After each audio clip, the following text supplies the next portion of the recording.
on the beat.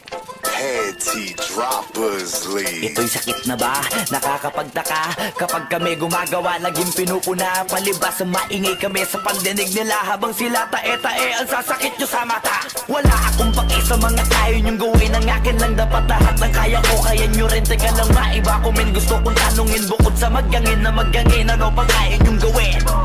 Pero at lahat ng rap, wak na wak, tingin nila sa'yo pag nag-trap. Pero nung lumaon, tugtog na namin yung swak na swak, yung dating swag, nag-trap na rin daw what the fuck. Hirap kasi sa kanila magagaling magsalita, gaya-gaya na agad pag naging kakaiba ka.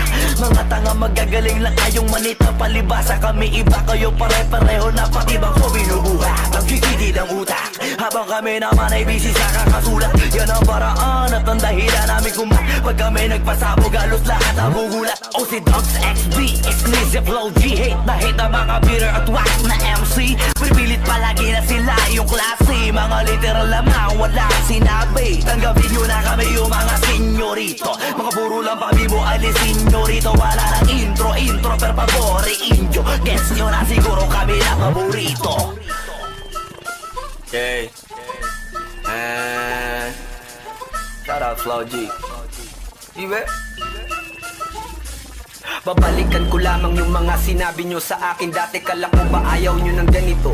Pero bakit ngayon nagbabaka sakali bro, na makasama at makasali ka sa tabi ko? Tangina, mga rapper talaga dito sa Pilipinas. Nako anak ng tinapa, di ka naman bida, pero feeling mo kontrabida ka. Di ka belong sa kanila, lalo na kapag iba ka, mag-isa ka. Hola, palibas sa di na makataka sa tugtugan nila, mga lame ass motherfuckers. Patayin tong mga whack motherfuckers, feeling crap